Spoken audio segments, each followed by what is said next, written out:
అందరికీ welcome to కేబ్రో nature. ఇప్పుడు present అయితే మనం వచ్చేసి వైఎస్ఆర్ కాలనీ బయట అయితే ఉన్నాం అనమాట. వైఎస్ఆర్ కాలనీ బయట ఎలా ఉందనేది చూడండి. మనం బ్యాక్ సైడ్ చూసినట్లయితే అంతా నీరైతే కనిపిస్తుంది మనకి. ఇటు సైడ్ కూడా చూడండి ఒకసారి. అలాగే ఇక్కడ నుంచి మనం చూసినట్లయితే అంతా ఒక అంటే అపార్ట్మెంట్లో మధ్యలో చెరువు ఉందా లేదా చెరువులోనే అపార్ట్మెంట్లు ఉన్నాయా అనే విధంగా అయితే ఉందన్నమాట. ఇదంతా కూడా వైఎస్ఆర్ కాలనీ ఉంది కదా, ఆ బయట ఇదంతా కూడా అంటే అదే ఏరియాలో ఇదంతా కాలనీకి ఒక 2 కిలోమీటర్ల దూరంలో అయితే ఇదంతా ఉందన్నమాట. చూసారు కదా ఏ విధంగా ఉన్నదో ప్రజెంట్ వాతావరణం.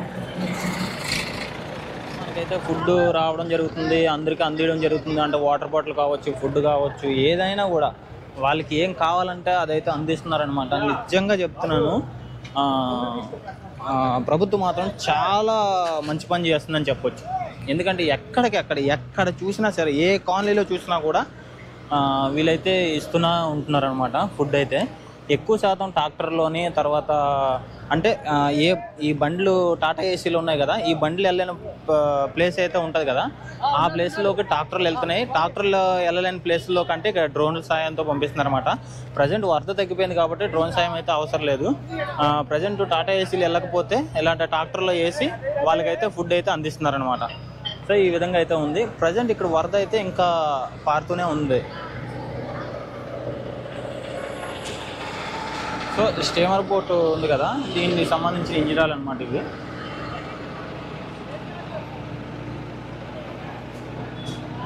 సో వైఎస్ఆర్ కాలనీకి దాదాపు ఒక 2 కిలోమీటర్ల దూరంలో అయితే ఈ విధంగా ఉంది. మనకి ఇంకా అటు సైడ్ కూడా మునిగిపోయి ఉన్నది, అది కూడా చూద్దాం మనం. ఇక్కడైతే చెరువులో అపార్ట్మెంట్లు ఉన్నట్టే ఉన్నాయి.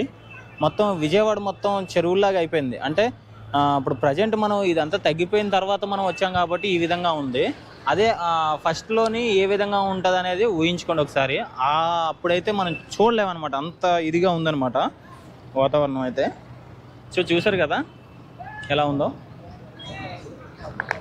ఈ విధంగా అయితే ఉందన్నమాట. ఇంకా కూడా పారుతుంది అనమాట మనకు అటు సైడ్ లారీలు వెళ్ళడానికి. దానికి ఇక్కడ చూసినట్లయితే ఈ రూటు మొత్తం బ్లాక్ అయిపోయింది. ఈ రూట్ వెళ్ళాలంటే ఒకటి లారీలు వెళ్తాయి, లేదంటే ట్రాక్టర్లు వెళ్తాయి అనమాట. చిన్న బండ్లు అయితే బైకులు కానీ కార్లు కానీ ఇలాంటివి ఏ వెళ్ళా కూడా సైలెన్సర్లోకి అయితే నీళ్ళు వెళ్ళిపోతాయి అనమాట. సో ఈ విధంగా అయితే వెళ్ళి అవతల ఉన్న వాళ్ళు ఎవరైతే మనకి అక్కడ అపార్ట్మెంట్లు కనిపిస్తున్నాయి కదా, అందులో ఉన్న వాళ్ళకి ఫుడ్ అయితే వెళ్తుంది చూడండి. అంటే వాటర్ బాటిల్ కానివ్వచ్చు, అలాగే బియ్యం మూటలు కానివ్వచ్చు, ఏమైనా కూడా నిత్యావసరం సరుకులు అన్నీ కూడా ఈ విధంగా అయితే వెళ్తున్నాయి అన్నమాట. చూసారు కదా 2 ట్రాక్టర్లు అనమాట, 2 ట్రాక్టర్లు వెళ్తున్నాయి. ఇంకా ఇంతకు ముందు వెళ్ళే ఉంటాయి. ప్రజెంట్ ఒకటి తర్వాత ఒకటి వస్తూనే ఉంటుందన్నమాట. సో ఇక్కడ ఒక ట్రాక్టర్ అయితే వెళ్తుంది చూసారా. మొత్తం మీద ఇప్పుడు ప్రజెంట్ ఈ యొక్క 10 నిమిషాల్లో కూడా 3 ట్రాక్టర్లు వెళ్తున్నాయి. చూసారు కదా, ఇవన్నీ కూడా నిత్యావసర సరుకులే అనమాట. సో ఇవన్నీ కూడా నిత్యావసర సరుకులే. వాళ్ళకి సంబంధించిన ఏమైనా కూడా అంటే ఒక పాల ప్యాకెట్ కాడి నుంచి ప్రతిదీ కూడా వెళ్తుందనమాట. నిజంగా చెప్తున్నాను, ప్రభుత్వం అయితే చాలా హెల్ప్ అయితే చేస్తుంది. ఒక్క ముక్కలో చెప్పాలంటే ఇంత హెల్ప్ చేస్తుంది కాబట్టి ప్రభుత్వానికి అయితే చాలా లాస్ ఉంటుంది. అలాగే కొన్ని మంచి పనులు చేద్దామన్నా కూడా ఈ విజయవాడ ఈ ప్రాబ్లంలో ఇరుక్కుంది కాబట్టి కొన్ని చేయలేకపోవచ్చు కూడా. ఎందుకంటే చాలా అతి భారీ నష్టం అయితే జరిగింది కాబట్టి ఈ విజయవాడ ఉన్న ఈ ప్రాంతంలో ఉన్న ప్రతి ఒక్కరికి కోలుకోవాలంటే, ప్రతి ఒక్కరూ కోలుకోవాలంటే దాదాపు ఒక 1 సంవత్సరం 2 సంవత్సరాలు అయితే పడుతుంది. సో వాళ్ళకి ఎటువంటి సాయం చేయాలన్నా కూడా ఒక ప్రభుత్వం అందే కాబట్టి బండ్లు మునిగిపోయి బండ్లకి ఇన్సూరెన్స్ ఉన్న వాళ్ళకి అందరికీ ఇస్తున్నారు. తర్వాత వచ్చే కార్లకు కానీ ప్రతి ఒక్కరు, కారు ఉన్న వాళ్ళు కార్కి, అలాగే బైక్ ఉన్న వాళ్ళు బైక్కి, ఈ విధంగా అయితే అందరికీ ఇస్తున్నారనమాట. సో ఈ విధంగా ప్రభుత్వం అయితే సాయం చేస్తుంది. నిజంగా ప్రభుత్వానికి ఒక సెల్యూట్ అయితే కొట్టాలి. నిజంగా చాలా మంచి సాయం చేస్తుంది. ప్రతి ఒక్కరి నోటంతా కూడా ప్రభుత్వం బాగా చేస్తుందని చెప్తున్నారన్నమాట. చూసారు కదా ప్రతి వీడియోలో కూడా ప్రభుత్వం బాగా చేస్తుందనే చెప్తున్నారు. ఎక్కడా కూడా ఇది మాకు రాలేదు, ఇది మాకు చేయలేదు అని అయితే ఎవరు చెప్పట్లేదు. ఫుడ్ అయితే ఈ విధంగా అయితే ఎక్కడ పడితే అక్కడ ఉన్నదనమాట ఫుడ్. ఇవన్నీ కూడా బిర్యానీ ప్యాకెట్లు. అంటే ఈ విధంగా చాలా వరకు హెల్ప్ చేయడానికి వచ్చిన వాళ్ళకి లోపలికి వెళ్ళడానికి అవకాశం లేకపోవడంతోనే ఫుడ్ అంతా కూడా వేస్ట్గా పడేశారనమాట. తప్పదు ఇంకా, ఎందుకంటే ఎప్పుడో మార్నింగ్ వచ్చిన ఫుడ్ ఈవినింగ్ వరకు ఉందంటే పాడైపోద్ది కాబట్టి అది ఎవరికైనా ఇచ్చినా కూడా అది వేస్ట్ కాబట్టి వాళ్ళైతే పారేయడం అయితే జరిగిందనమాట. సో ఈ విధంగా అయితే ఉంది ప్రజెంట్. దూరంలో ఒక ఊరు కనిపిస్తుంది కదా, ఆ ఊరు వచ్చేసి అబ్బాపురం అనమాట. అబ్బాపురం పక్క నుంచి మనకి మన వైజాగ్ వెళ్ళే మెయిన్ రోడ్ అయితే ఉంటుంది అనమాట. మెయిన్ రోడ్ అటు సైడు ఇటు సైడు కూడా వాటర్ అయితే ఉండడం జరిగింది. చూసారు కదా, అదేంటంటే రోడ్డు హైట్లో ఉంది, అంటే ఫ్లైఓవర్ ఉంది కాబట్టి మనకైతే అంతగా నీరు రోడ్డు అయితే ముంచలేదనమాట. అయితే ఆ రోడ్డు మొత్తం కూడా రోడ్ లెవెల్లో మొత్తం వాటరే ఉందన్నమాట. మీరు చూస్తున్నట్లయితే కెమెరాలో కనిపించట్లేదేమో కానీ ఆ రోడ్ లెవెల్లో మొత్తం కూడా వాటరే ఉంది.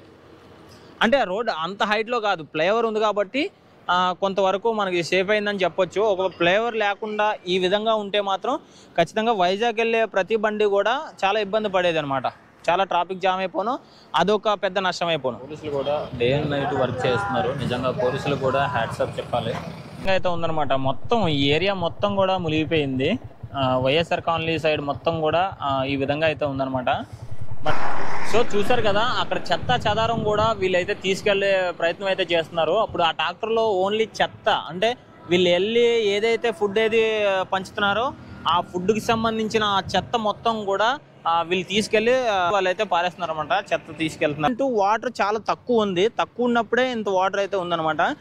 సో ఇది మనకి వరద పారేటప్పుడైతే దీనిపైనుంచి అయితే వెళ్ళిపోయింది అనమాట.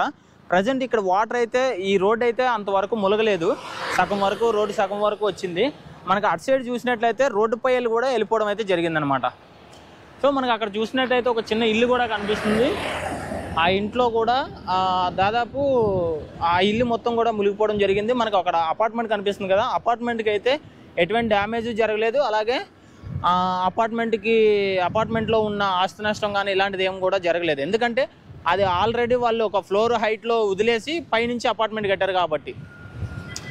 సింపుల్గా చెప్పాలంటే చెరువులో ఇల్లులు ఉన్నాయి. ఈ విధంగా అయితే ఉందన్నమాట.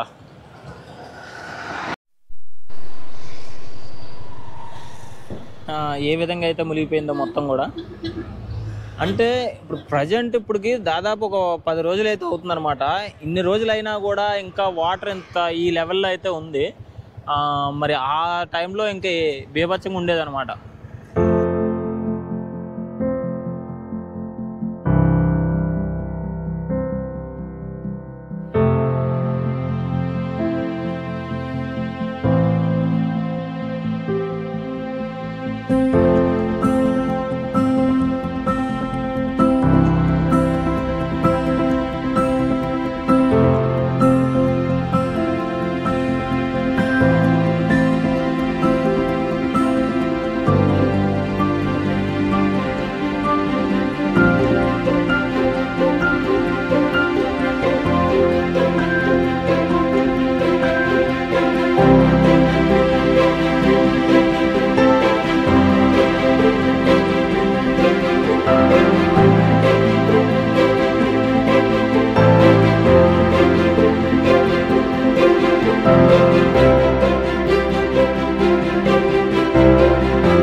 గైస్ చూసారు కదా, మీకు ఎలా అనిపించిందో కామెంట్ చేయండి.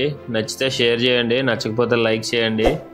కానీ మొత్తానికి ఏదో ఒకటి చేసి మన ఛానల్ కొత్తగా చూసినట్లయితే సబ్స్క్రైబ్ చేసుకోండి. ఓకేనా? మళ్ళీ ఇంకొక వీడియోతో మళ్ళీ కలుద్దాం. Okay, bye.